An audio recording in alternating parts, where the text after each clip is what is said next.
Stories of Family Severance with Joe O'Sullivan and guest Jonathan Cullen. So I'm going to ask you to be your present self, talking to your past self, going through all of that. Oh. What would you say to you?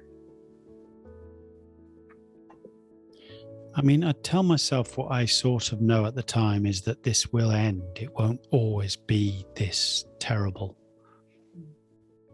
You just have to wait, and it'll slowly get less awful.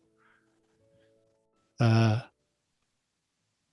I'd say, I mean, in my case, I'd go, you know what? There's a fantastic thing coming. You're going to meet an extraordinary person who will make you very happy. So that's good. But I think I'd probably say, what I tried to say to myself at the time and didn't always succeed in doing is be kind to yourself. You know, just, I used to be sort of embarrassed. For example, I used to be embarrassed by how much I was crying. I just, you know, I remember thinking, have I actually cried just like a wine glass full, or is this a bucket full? Or could I have filled a bath by now? I've no idea really. But I did used to think there's something wrong with me. I shouldn't be crying this much somehow. I'm not ashamed of crying, but it felt like you're going into some weird place here. But now I'd say, look, it's fine. Whatever happens is fine. However you react is fine. I have other friends who've had massive breakups who've said, I've not wept a single tear. You know, and you just go, everything is okay. Like it's grief, you know. It's like grief. Losing someone. You've lost someone as if they had died. They haven't, but it's of that order. And we're much more generous with grief, I think, than we are with heart breakups. But it's a grief that you're going through, and you are mourning not only the relationship you were having, but the one you, as we hinted at earlier, the one you might have had. Yeah. Had you stayed together. Yeah. And that's you know, it's really hard. And so, like with grief, I think you've got to allow anything to be okay. And good friends of ours who our daughters were best friends, best friends, and both relationships broke up about the same time. I remember bumping into one side of that relationship in the street, and he said, I haven't changed the sheets since she left. I've been sleeping in the same sheets for 4 months, you know. And I remember thinking, I'm glad I've changed my sheets. I think it's important. I think you need to change the sheets, you know, because there was a moment where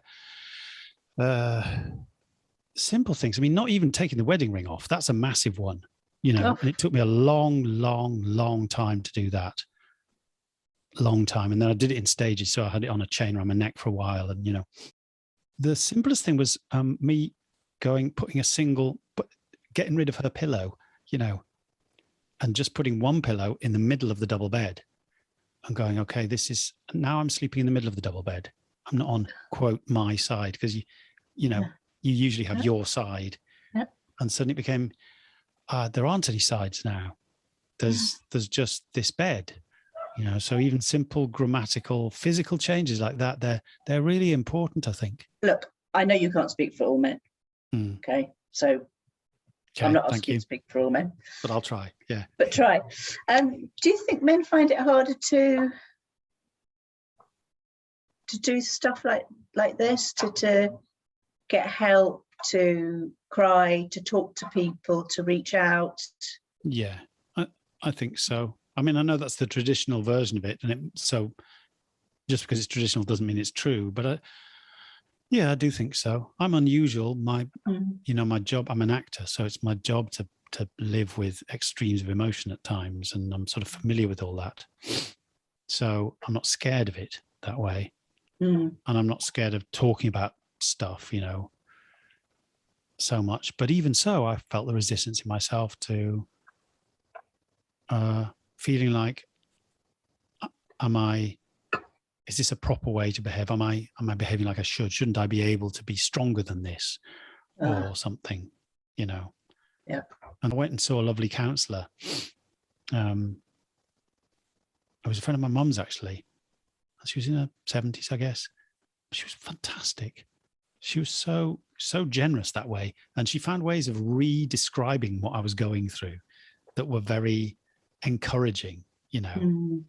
So like really simple things like she went,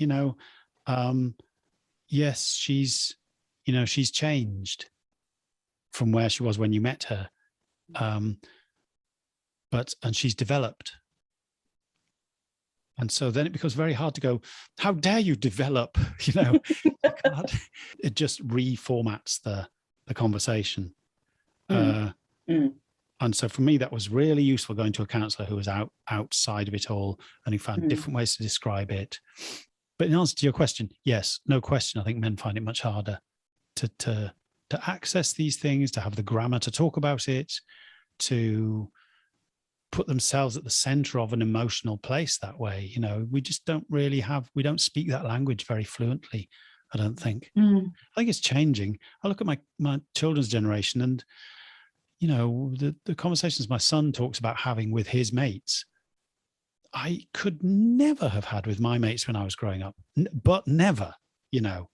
I had that, you know, I grew up in the 70s. It was like, I never talked about anything to do with what I was feeling about anything with anyone. Never. That was why I used to like talking with women friends, you know, was they didn't mind talking about stuff like that. And I wanted to talk about it, God knows, because everyone does, you know. But blokes, my God, no. Very old fashioned that way.